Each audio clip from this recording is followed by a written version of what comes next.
Selamat datang di Konoha Senpu, channel khusus yang membahas anime dengan cara menarik.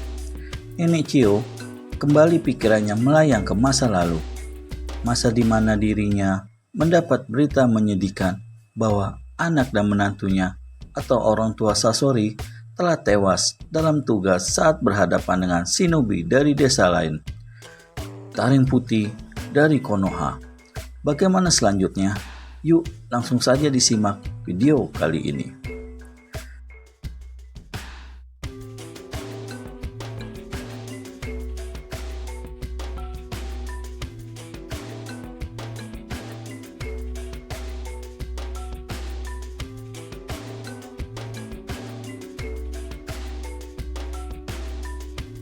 Di sebuah kamar, di saat tengah malam, terlihat seorang anak berambut merah tengah tertidur dengan nyenyaknya. Anak yang masih polos dan tanpa belum mempunyai dosa ini tidak mengetahui akan nasib buruk yang telah menimpa keluarganya. Tiba-tiba ada yang mengusik tidurnya hingga dirinya terbuka matanya dan terbangun dari tidurnya. Dirinya sempat mengendusi apa yang membuatnya terbangun.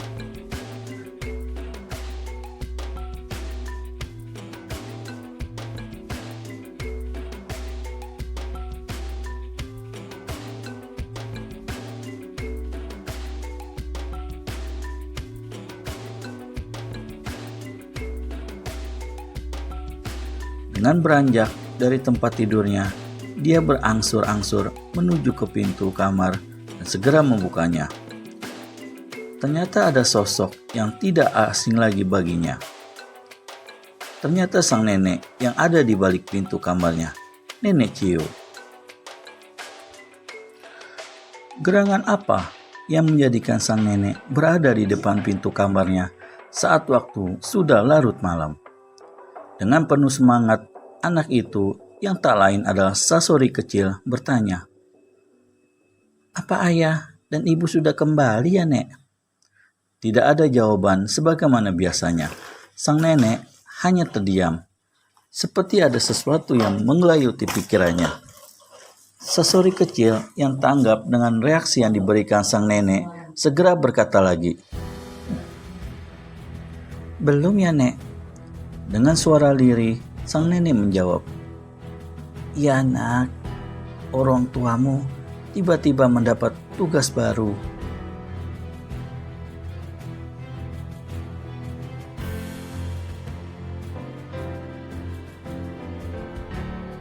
Karena mendesak, mereka tidak sempat pamit kepadamu dan membutuhkan waktu lama untuk kembali untuk tugas barunya kali ini.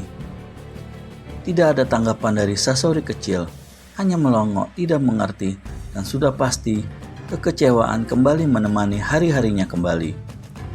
Nenek Chio dengan tanggap segera mengelus kepalanya dengan kasih sayang dan berkata, "Jangan khawatir, kita bisa menunggu bersama-sama lagi sampai saat kita mendengar mereka telah kembali lagi." "Bersabar lagi ya Sasori," sambung sang nenek dengan senyuman manis. Senyuman penuh kasih seorang nenek kepada cucunya. Tidak ada jawaban dan kembali Sasori menjadi sosok anak yang dirundung kesedihan dalam hari-harinya.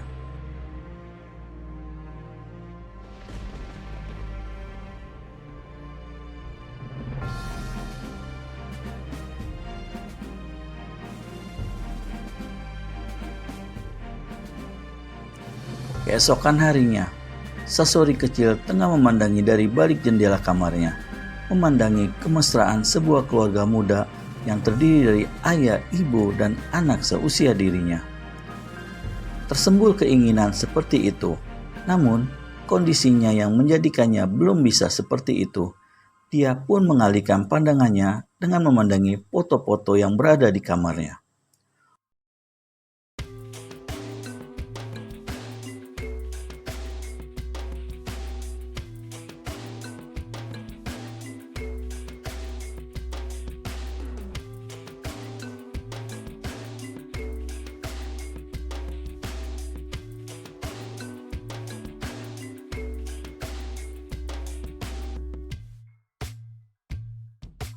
Foto yang terdapat dirinya dengan kedua orang tuanya dipuaskan dahaga kerinduannya dengan memandanginya terus-menerus.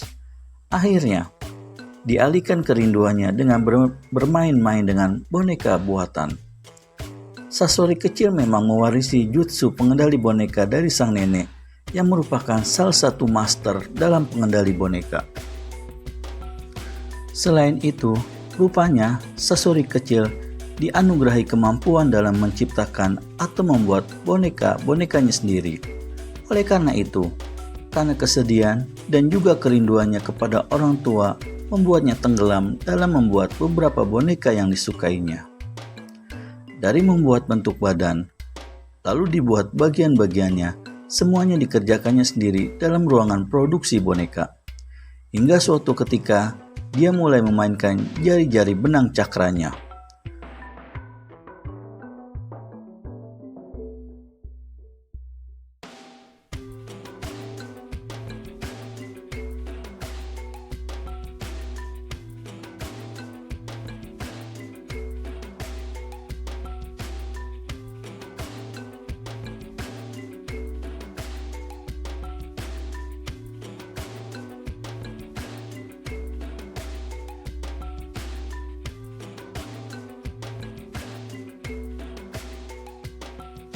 Beberapa boneka terlihat mulai bergerak, dimainkan dari jari-jari mungil Sasori. Bukan hanya satu, tapi langsung 2 boneka sekaligus.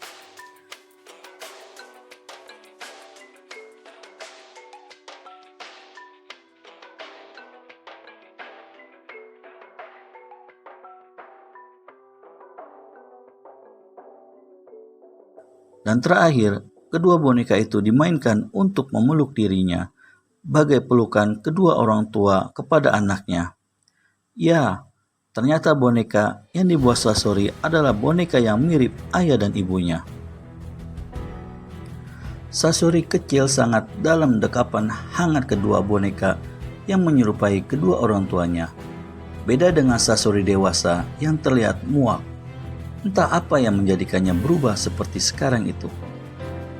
Bodoh, apa kau sudah pikun, Nek? Tanya Sasori dengan nada tajam kepada Nenek Chiyo. Namun, Nenek Chiyo seolah tidak mendengarkan, sibuk mengobati Sakura. Sakura sendiri yang hanya tergeletak, hanya bisa mendengarkan tanpa bisa berbuat apa-apa. Hanya bola matanya bergerak berpindah-pindah searah berubahnya mengikuti arah yang berbicara di dalam goa. Bagaimana selanjutnya? Bisakah teknik pengobatan langkah Nenek Chiyo mengobati luka serius yang dialami Sakura? Daripada penasaran, segera subscribe dan tekan logo lonceng untuk mendapat notifikasi video terbaru dari kami.